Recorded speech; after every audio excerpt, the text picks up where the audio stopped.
Secretary reiterated his heartfelt gratitude to the Emir's indispensable and quite frankly, ongoing support to our efforts to continue to get Americans and our Afghan allies out of Afghanistan. The leaders discussed shared regional security interests, de-escalating tensions in the region, countering terrorism, and of course the full scope of threats represented by Iran.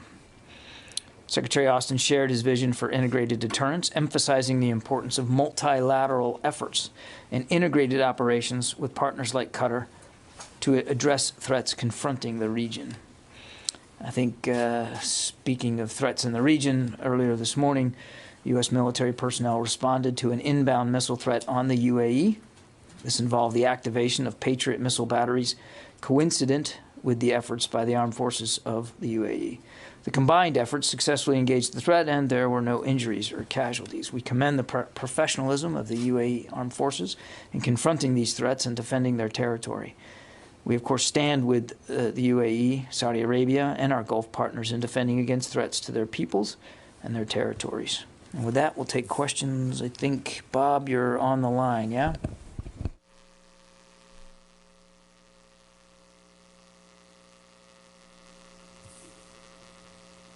Bob, you there? Okay. Nothing heard. We'll go in the room.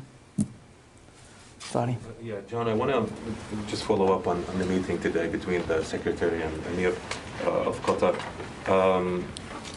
The President just said, while welcoming Emir of Qatar, that he will notify the Congress about his intent to designate Qatar as a major non-NATO ally.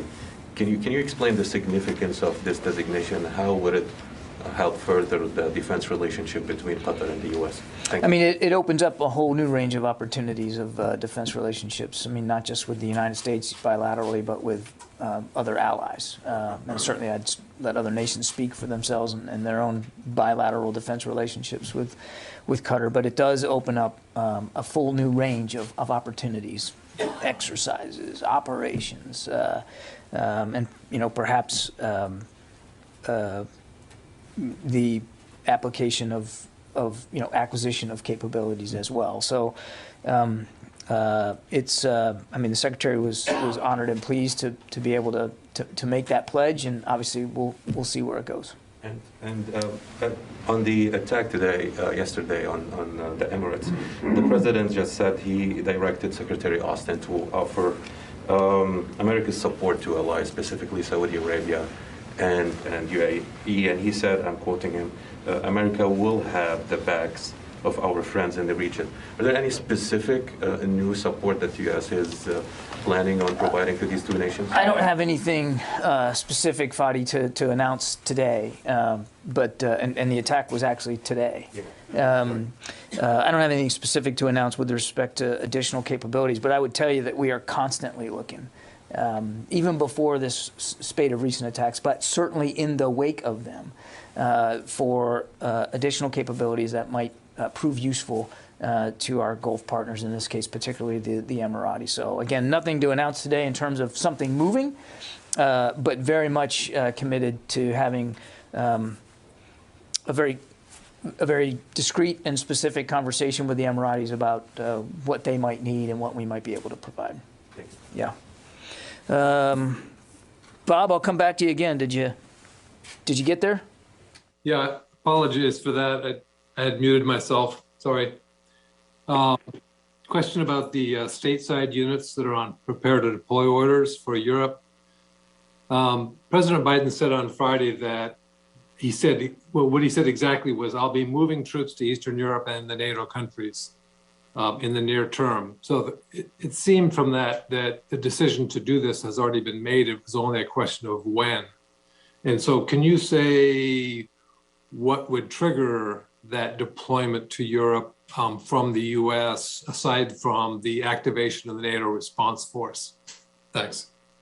Well, the NATO response force and what the president was referring to aren't necessarily the same thing.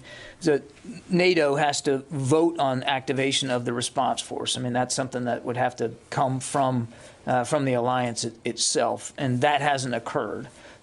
We have shortened the alert status for more than 8,000 U.S. troops, but and they're making the preparations that they need now to be able to meet that shorter tether. But there's been no decision to activate it. As for the addition of forces or capabilities into the eastern flank of NATO, I think you heard the president make very clear what his intentions are. I don't have any announcements to make today. I don't have any units to talk about. But as I've said, and frankly, I've said it now for a couple of weeks, we're going through the rigorous work of providing options for the commander-in-chief should he decide to do that, where and when he decides to do that. Obviously, in close consultation with the actual allies themselves. I mean, you can't just unilaterally decide to throw extra U.S. forces at a country. You want to make sure that they're on board with it and that you've had the appropriate conversations. And what I would tell you is that those sorts of conversations are ongoing. I'll leave it at there. Leave it at that. I don't, again, have a timeline to give you. I certainly don't have any specifics with respect to a redeployment inside Europe to talk to in any great detail. But it is very much an active discussion here at the Pentagon. It certainly is an active discussion that we're having with our National Security Council counterparts, as well as, and this is really important to remind, with our allies themselves. Court. I'm unclear on two things. Okay, so what President Biden was talking about then is a unilateral deployment to NATO ally countries around Ukraine, right? That's Yes. what you're saying. Okay. Why? I know we've heard about, bolstering NATO partner defenses and Article 5 commitment, but the one thing I'm still unclear on is, is there any indication that Russia is threatening or has any plans at all to invade any of the NATO allies around Ukraine? Because it seems like everything we're hearing is that the threat is to Ukraine. So what's the Article 5 commitment that the U.S. has to allies around there? Or is it really just about showing a demonstration of force? Yeah, no, it's a fair question. I think, and you can see it in press reporting out of Europe, that the Russian buildup around Ukraine and in Belarus has definitely got many of our NATO allies concerned, particularly those allies that border or are very close to bordering Russia. What we want to make sure is we know that Putin has said himself how concerned he is about NATO and this false belief that it's somehow an offensive alliance aimed to contain Russia or to threaten Russia. Again, false. But this is the narrative he's putting out there. And so we want to make sure that our NATO allies understand we take seriously our commitments to them. And so if they desire, if they want additional capabilities, particularly in those eastern flank countries, to bolster their own self-defense, then we want to have that conversation with them, and we want to be willing to provide that for them. That's the unilateral movements, and it really is designed to ensure NATO solidarity and, quite frankly, to help bolster the capabilities of our allies. Second and distinct from that, of course, is the NATO response force. So this is a 40,000 troop-strong response force that only NATO, the alliance, can activate. We have obligations inside that, just like other countries inside the alliance. We signed up for a certain amount of contribution to that. It is not something that is that's just off the shelf and you just go grab it. So you want to make it as short a tether as possible, and that's why we've alerted those extra 8,500 troops here in the States. They have not been given deployment orders. They've just been told to be ready on a shorter period of time in case the alliance activates that. And as for Ukraine, you're right. The principal threat right now, at least from a military perspective, is from Russia on Ukraine and to Ukrainian soil, which is why we continue to provide security assistance material to the Ukrainian armed forces another shipment just arrived on Friday. There'll be more coming in coming days, and why we still have trainers on the ground. Not just us, the Brits do, the Canadians do, trainers on the ground to help improve the competence and the confidence of Ukrainian armed forces. So it's really a multi-tiered approach here. But the president has been very clear. We're not going to see American troops on the ground in combat with the Russians in Ukraine. He has made clear that that's not on the table. So what we're focused on is the very real security commitments that we have. You mentioned under Article 5 specifically to our NATO allies.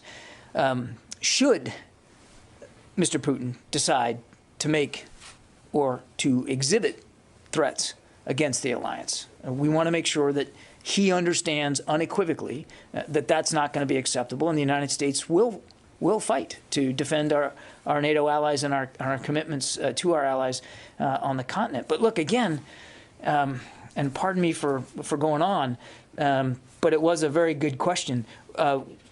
We don't think it has to come to conflict. We still believe there's time and space for diplomacy. You actually heard a little bit about from the Russians themselves that they're still willing to talk.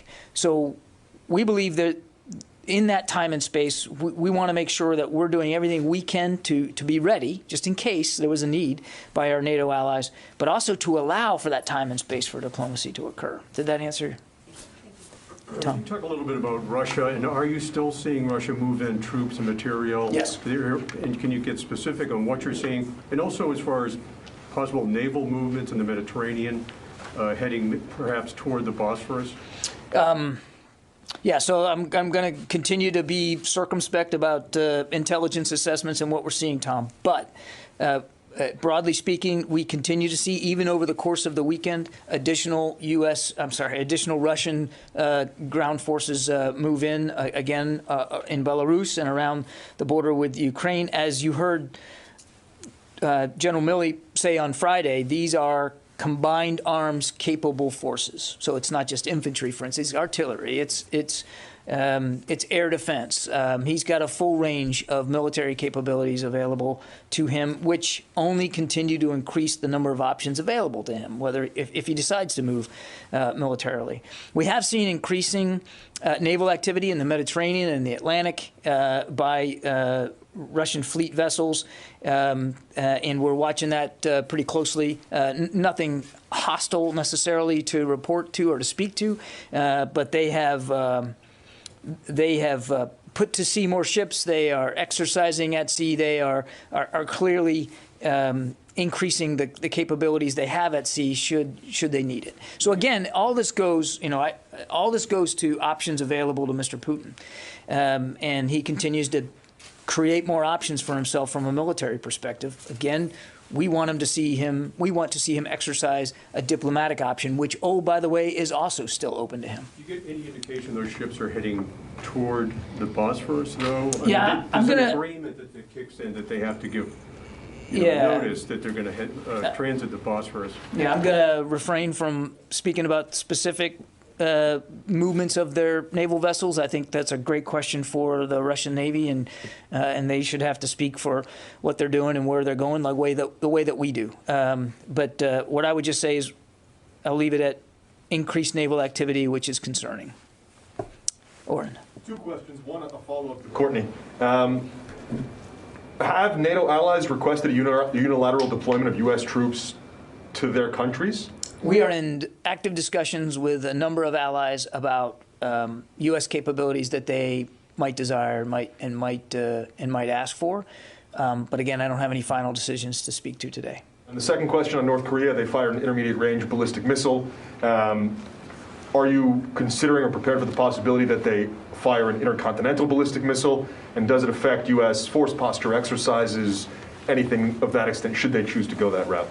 Well, I don't want to hypothesize about future launches. We're obviously always looking at our force presence, our force posture, our force protection there on the peninsula and in the region, and also constantly looking at our own readiness from a training event perspective. And all that is factored in, what we see coming out of Pyongyang, all that factors into our decision making.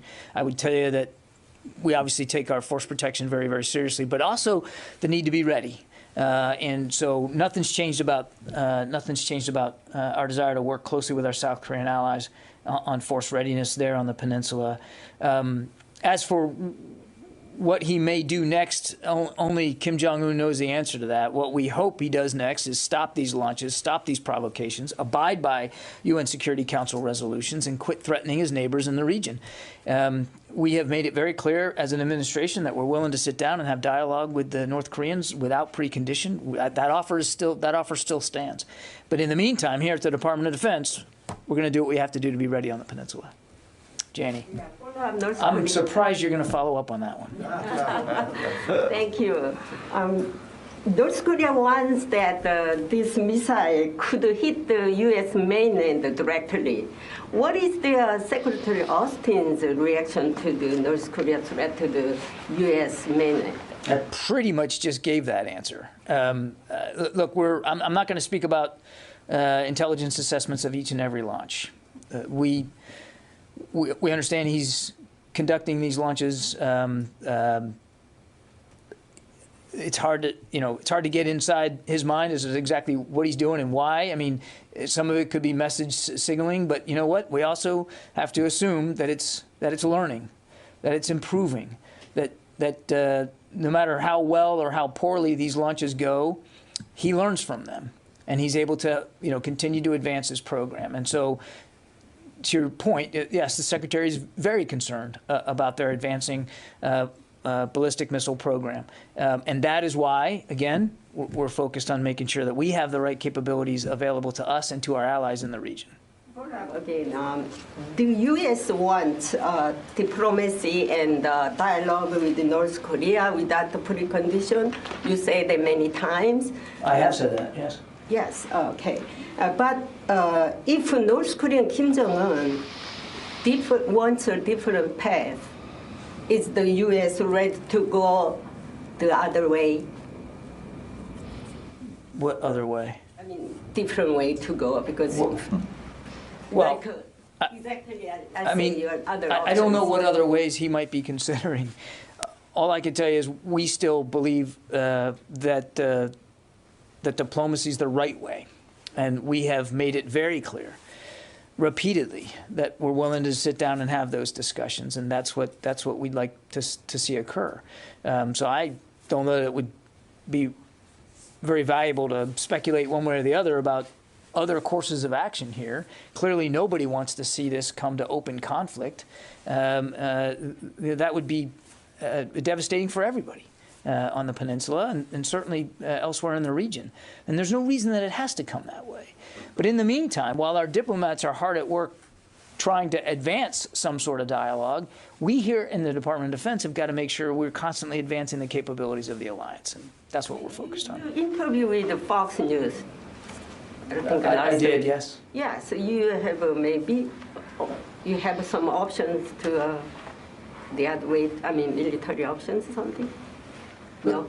How does my interview with Fox News mean that I have additional military options to speak to? Yeah, you didn't say exactly what the military options saying, but you have the other way. That means you got many options, but you can choose some options. We continue to explore and improve military capabilities on the peninsula in concert with our South Korean allies. Some of them are very easy to see and to demonstrate, and we talk about them, and some of them we don't. But until there is a peaceful denuclearization of the peninsula, we have an obligation to be ready, and that's what we're focused on right now. Gordon.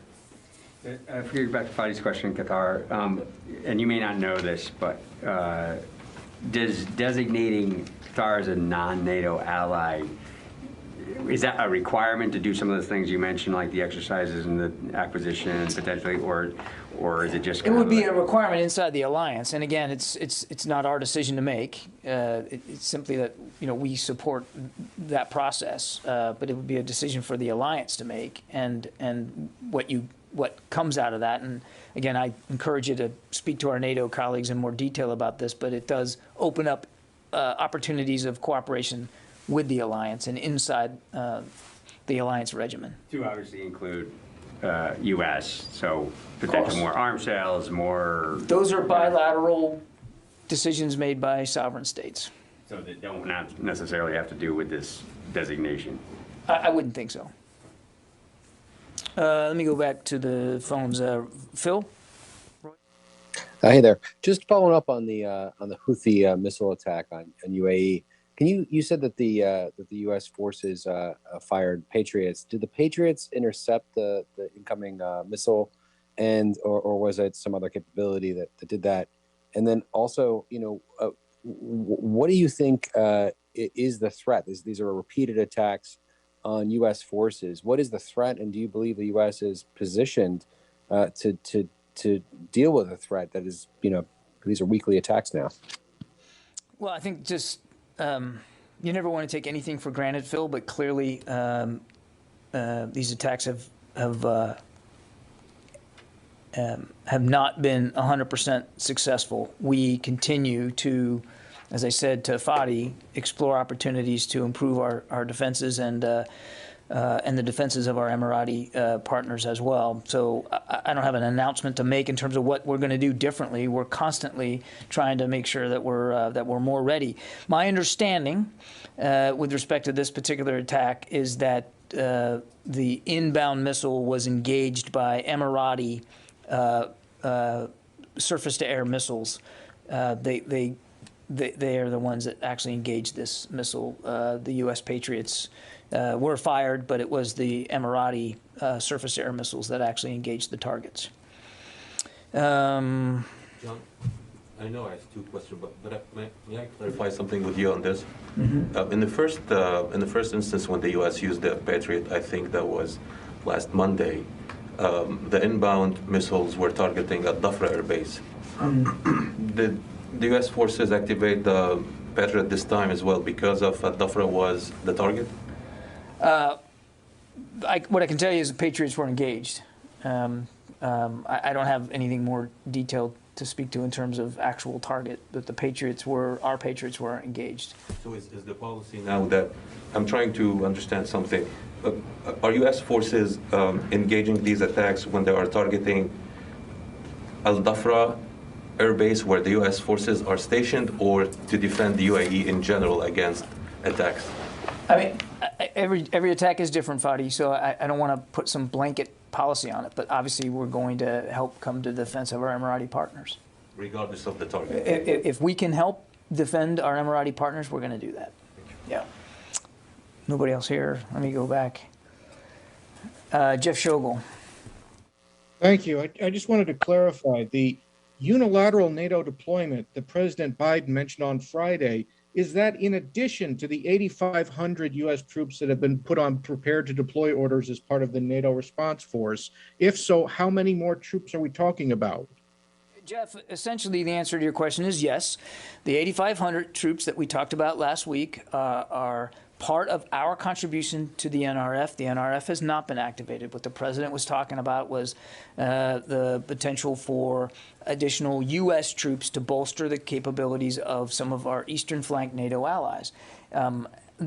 I don't have a specific announcement to make with respect to that in terms of how many, where they would come from, or what country they might, or countries they might go to.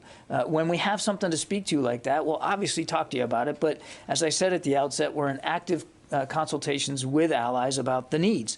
So right now, we just don't have something specific to speak to, but that's what the president was referring to. The other thing I might just remind, and again, this is nothing new, I've said this before, is that an option available to us is to use U.S. forces that are already in the European theater.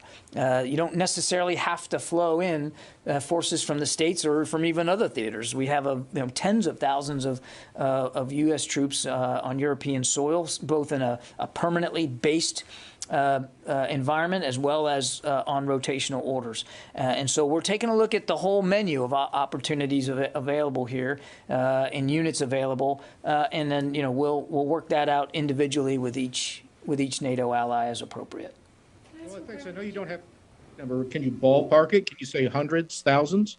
Yeah, Jeff, I'm just not going to be able to do that right now. I mean, I certainly understand the interest in that. What I would tell you is that as we have an arrangement to speak to, we'll speak to it, and we'll try to be as completely forthcoming as we can be on the details of it, just like we were last week on the prepare to deploy contingent. But it would be inappropriate for me, since we're in active discussions with allies, for me to ballpark it right now. Court? I thought that there was a small contingent, like a fraction of the 8,500 that would be part of the unilateral, but now is all 8,500 would be potentially. I mean, as I said back then, the vast majority of that 8,500 were for the NATO response But then force. there's some in addition to that now, according. There are some forces that are being put on heightened alert here in the United States that could be used in a more unilateral way, or a bilateral way is really the best way to put that. But again, I just don't have anything specific to speak to. The vast majority of the ones we've already talked to are designed for the NATO response force. So I'm just trying to understand if we're talking about now more than 8,500 that are on prepare to deploy for both, when you consider both the NATO and the unilateral. Am I misunderstanding it? I don't know. I think I'm misunderstanding it. There's 8,500. The vast majority would go to the NATO response force if it's activated. There's a fraction of those, some portion of those that would potentially be used unilaterally. Potentially, yeah. But then there's an even additional beyond that who might be used unilaterally. Is that what? Yeah, but what I'm talking about, in answer to Jeff's question, is they could come from inside the European continent as it is, and General Walters can make decisions about whether to, put them on a heightened alert or not. And obviously, he's working his way through those kinds of decisions right now. So I guess what I'm trying to say is that when it comes to bilateral agreements or arrangements with NATO allies, if they need additional capabilities, if they would want that, then we would work it out individually with each nation to make sure that we're meeting the need as best they desire and can accommodate. And some of those needs, and again, I've said this before, will likely come from actually on the continent. You don't have to necessarily deploy from the States. But we want to keep as many options available to us as possible. And a lot of that, Court, will be, quite frankly, the decision about who goes and how many and where from will actually come from these discussions with the allies themselves. What do you need? What do you think would be most helpful to you? And how fast do you need it? And how long do you want it? And all those kinds of things would be settled on an individual basis with each of these countries. Let's see, Tony Capaccio.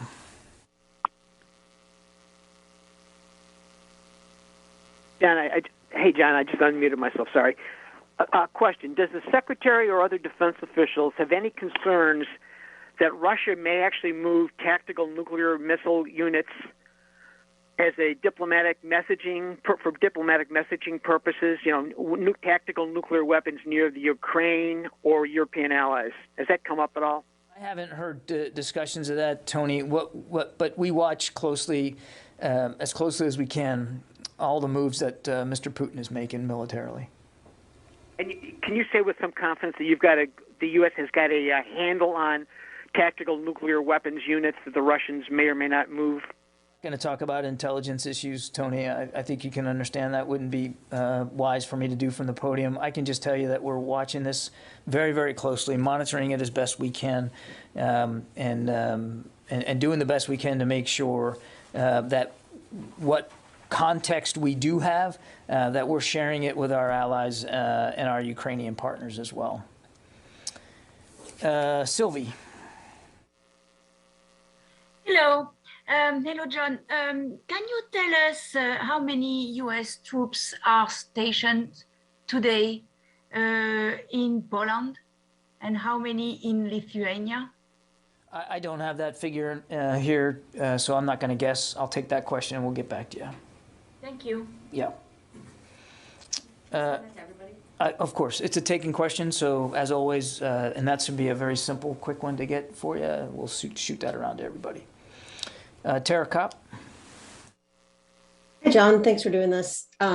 So I have three questions. One, just a quick follow-up to Courtney and Jeff's question. These forces would be in addition to the 8,500, so potentially more than 8,500 US troops would be dedicated to this. Second, can you give us a sense of if the 8,500 are sent, what they would be doing? We understand that they come from logistics and aviation and medical support, but if the NATO response force is not going into Ukraine, what would the 8,500 be doing to support the NATO response force? And then last question, Syria, can you give us an update on the prison outbreak and any sort of DoD estimates on how many ISIS fighters escaped? And would that necessitate potentially more US troops to go in to round those ISIS fighters up? Thanks, I know that's a lot. Okay, there's a lot there. I don't have an update for you on how many prisoners escaped versus how many were recaptured by the SDF. I mean, I think I'd point you to Inherent Resolve for more details about that operation. Again, our support was fairly limited, so I just don't have that kind of level of detail. On the 8,500, I think, again, all we've done here with this 8,500 is put them on prepare to deploy, and in some cases shorten their tether from like 10 days to 5 days. They haven't been given deployment orders. They represent a significant chunk of our contribution to the NATO response force. We are keeping all options open to provide the president decision space, and so if you're asking me, could the number of forces put on PTDO or advanced PTDO increase? The answer to that is yes, it could happen. And when and how we're able to speak to that, that we will. There could also be, as I mentioned earlier, the movement of U.S. forces that are already in Europe to Eastern Flank allies at their request and at their invitation, that would not require the Secretary to necessarily put them on a shorter alertness posture, maybe, depending on who they are and where they're coming from, but not necessarily. So if the question is, could troops being put on a shorter tether go upwards of 8,500? Yeah, the answer is yes, but I don't have anything specific to speak to about that today. What we want to do is make sure that we are providing options to the president and to our allies in case those options are needed to reinforce our commitment to the alliance. And then you asked me, what will they be doing if the NRF is activated? I think was the question. And as I said when we announced them, there's a range of capabilities that they represent. Aviation, medical, logistics, certainly combat ground forces are included in that list. And we didn't go into every little detail of every little unit, but we did identify the major units that we were talking about and where they'd be coming from. They provide a whole host of military capabilities to the NRF, but that's their focus is the NRF. And I won't speculate about if the NRF gets activated or if it doesn't. That's up to NATO to decide. And if it doesn't get activated, could some of these troops be used in a bilateral way to bolster allies? Again, all those are interesting academic exercises, but we're just not at that stage right now in order to be able to engage it. Paul Shinkman. My question was already asked. Thanks, John. Thank you, Paul. Jared from Al Monitor. Hi, Mr. Kirby. Thank you. Just wondering if you could give us a little more background on potentially bringing Qatar in as a major non-NATO ally. How long have these discussions been going on? Wondering some context on that. Thanks. I'd point you to the alliance on that. That's not a U.S. call to make. That's really a better question put to the alliance. Again, all the Secretary was indicating was that that we support that process moving forward. Jason Bellini, Newsy.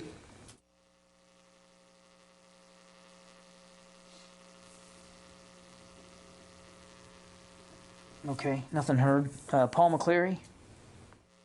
Hi, John. Afghanistan is still a major non-NATO ally. Is DoD, are you working with the alliance to rescind that designation?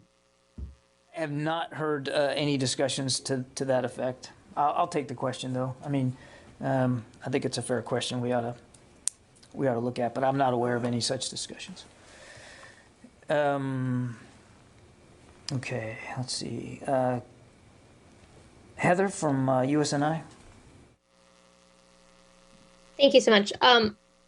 In terms of the carrier strike group that's under NATO's command right now, since it's the first time since the Cold War, and given that the Pentagon didn't take these steps when Russia annexed Crimea in 2014 or during the 2008 conflict between Russia and Georgia, what signal is the Pentagon hoping to send by putting the strike group under NATO? Well, I think it sends a very strong signal about our commitment to the alliance. I mean, this is it is very rare for a U.S. aircraft carrier strike group to be put under NATO command and control.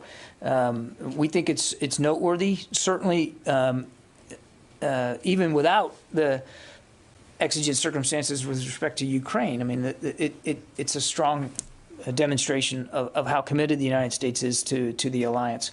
Certainly, when put in the context of what's going on, I think it again reinforces what I said earlier about how seriously we take our Article 5 commitments and our commitments to security commitments inside the alliance. So I would hope that the message to be taken away from this is that NATO is a strong alliance. It is unified, and the American commitment to the NATO alliance is ironclad.